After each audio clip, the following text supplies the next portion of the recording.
Yo, my fellow nerds. It's new comic book day, sorta, for me. Got backed up on them. Just coming at you with some recommendations of stuff that I've been reading, new stuff I've picked up, and things I'm just vibing, right? Let's start with the House of Ideas. Spider-Man Reign 2 dropped. It is a follow-up to Spider-Man Reign, which came out years ago from Kier Andrews. It's essentially a Spider-Man Dark Knight-ish story. He's been out of the biz for a while. He's lost his whole family. Mary Jane's gone. Aunt May's gone. He's just a brittle old man. In the first series, he's trying to save New York and the world from I'm trying to think of here. An onslaught of symbiotes, right? Like they're trying to take over. And just he's trying to get back in his groove. It's very dark. I mean, it really is, especially for Spider-Man. Great story. So the sequel came out, and I wanted to see what it was about. I decided to go with this Lionel Yu cover because I love the artist. No particular reason. It's not because of the chase. I don't like variants like that. I only like variants that kind of speak to me. If not, I just go with stock comics, to be quite honest. But in this one, we have things pick up from the last story. Wilson Fisk has risen in the ranks. He was being held in the first one prisoner. It was very, very, not spoiled too much, but he's back, and Lodge and in charge. Pretty fucked up version of him that's illustrated here. It looks like Pete's been trapped in a VR world for a while, so he's living out his fantasies as well as dreams but all the while being held captive. Until he's broken out by the Black Cat. Child, maybe? We don't know yet, but it's a Black Cat. Story ends on a bit of a cliffhanger, where he busts the Terminator and goes back in time to try to save the world or all this from happening. So, art's good. The story so far is really intriguing and enticing. I'm definitely digging it. I'd recommend it. It's a miniseries. Not bad for a limited run, right? Especially with a great story and great art. Pick it up. From the House of Ideas also, Life of Wolverine. I like to pick these up when they come out on different characters just to see what's kind of happened with them in the past recent years, see where his canon is going, what's canon, what's not. But this one basically has Jean going through his memories to save him. So it starts from A to now. Again, just a fun one-off, one-shot read to check out. I dug it. The X series, or X books, have relaunched. The Age of Krakoa is gone, unfortunately. I loved it. They such a great premise for a couple years now, but I feel like it ended too soon. So everything's been relaunched. First up is X-Men. No title aside with that. I went with the blue cover because I really wasn't a fan of the other covers. So I just went with this one. But I wanted to see what was going on. This team consists of Cyclops, Beast, the new cloned redo version, Magneto, Psylocke, Kid Omega, Temper, Magic, and Juggernaut.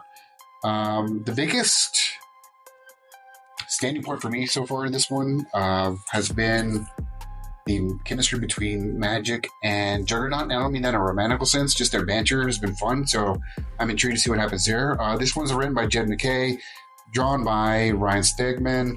I'm not a big fan of Stegman's art. I haven't been for a while. I don't know. I just don't get it. Something with it just doesn't click for me. The book itself seems like it feels all over the place. It's not very cohesive. A lot of like old 90s vibes, but not in a good way, I don't feel. I'm going to stick it out for another two issues and see how it goes. But I'm more excited about the other X-Men lineup with Rogue, Gambit, Wolverine, Jubilee, more definitely of the 90s vibe, and see how that goes, right? Right out there. But those are those. Ultimate line, I've been digging. Ultimates 2 dropped with the new formation of our team recently. We get introduced to ultimate version of Midas, hence why we have that golden Iron Man in the front. I love Nick Bradshaw. That's why I went with this cover. His art is phenomenal. The new Art Adams And we get introduced to America Chavez.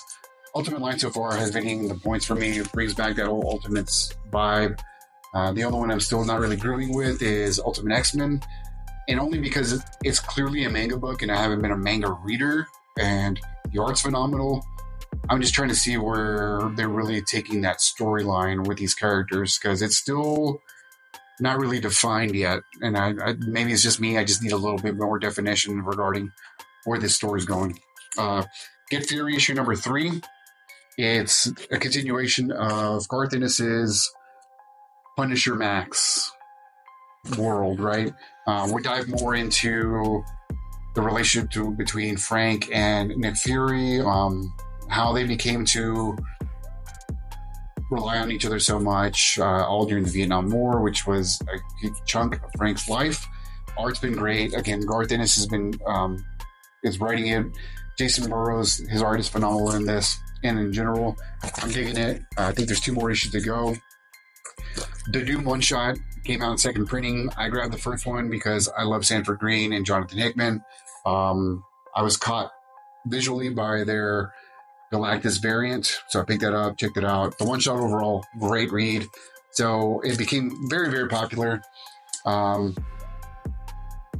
picked up this second printing variant because I love Sanford Green and what he did with his X-Men.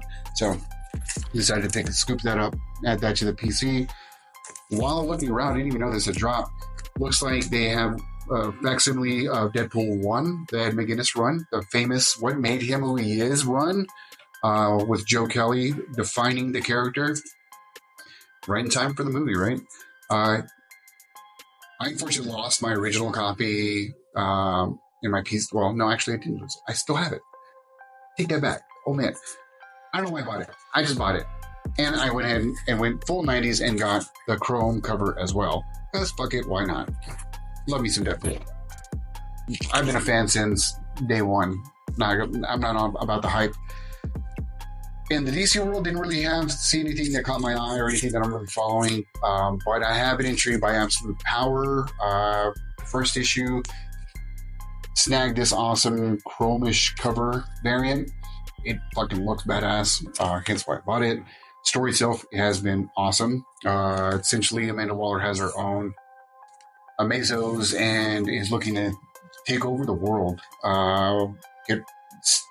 Remove the Justice League of their powers and put these Amazobots in place, led by Failsafe, which is the Batman version.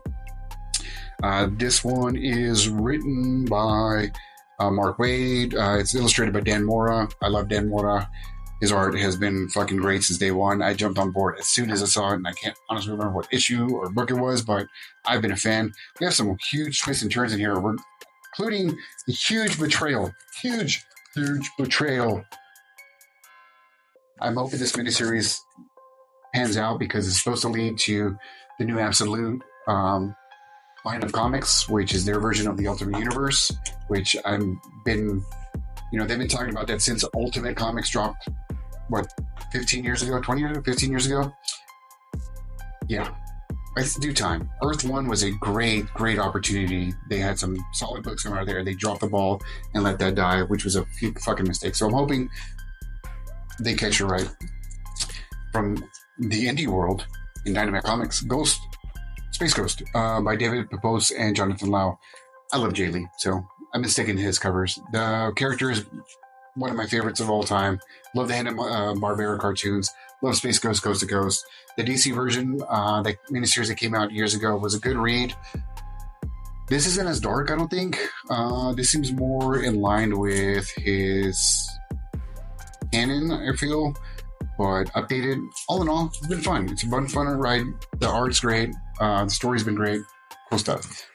Also, from the throwbacks, the Ninja Turtles hit 40 this year.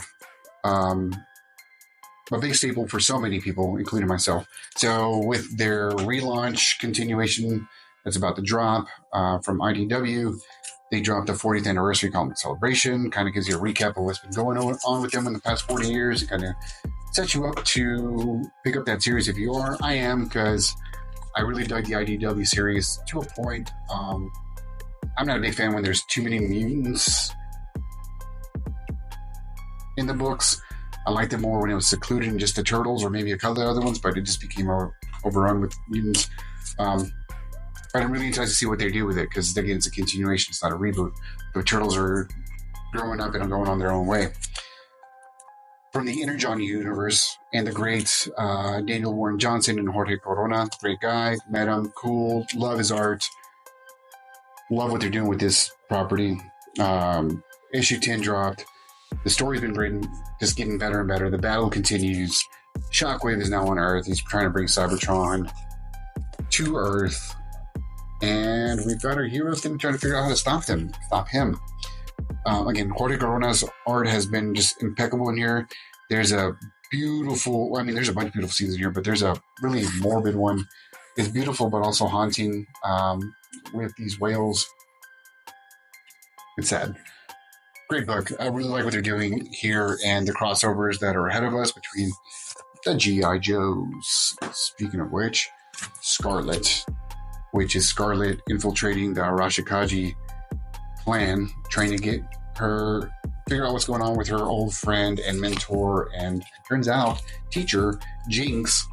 All the while, she's befriending our boy Storm Shadow, who was finally introduced at the very end of the first issue. A lot of cool action, phenomenal art from Marco Ferrari, and Kelly Thompson's writing a really fun book. These miniseries have been great so far from the G.I. Joe world. Cobra Commander, Destro just started. Duke was awesome. Scarlet is... I like how they're building this world before the G.I. Joe launch. The Energon universe in general, like I said, has been awesome. It's been fun. I'm digging it. Really excited where this goes. And we still haven't met Snake Eyes. We haven't met Snake Eyes yet. And lastly, Ain't No Grave, number 3. Jorge Corona again, and Scotty Young, writing a kick-ass, cool, different Western book. The supernatural elements are incredible. The first issue had a bit of a slow start, but then you jump into 2 and 3, and it's just been since then. I foresee this kind of picking up in popularity and value, so if you get your chance, scoop them up. And honestly, just because it is great art and great storytelling. Let me know if you're reading any of these or what your thoughts are on them. And if you got any other recommendations of stuff I should probably check out, leave it below, like, follow, share, and subscribe. And remember, appreciate you.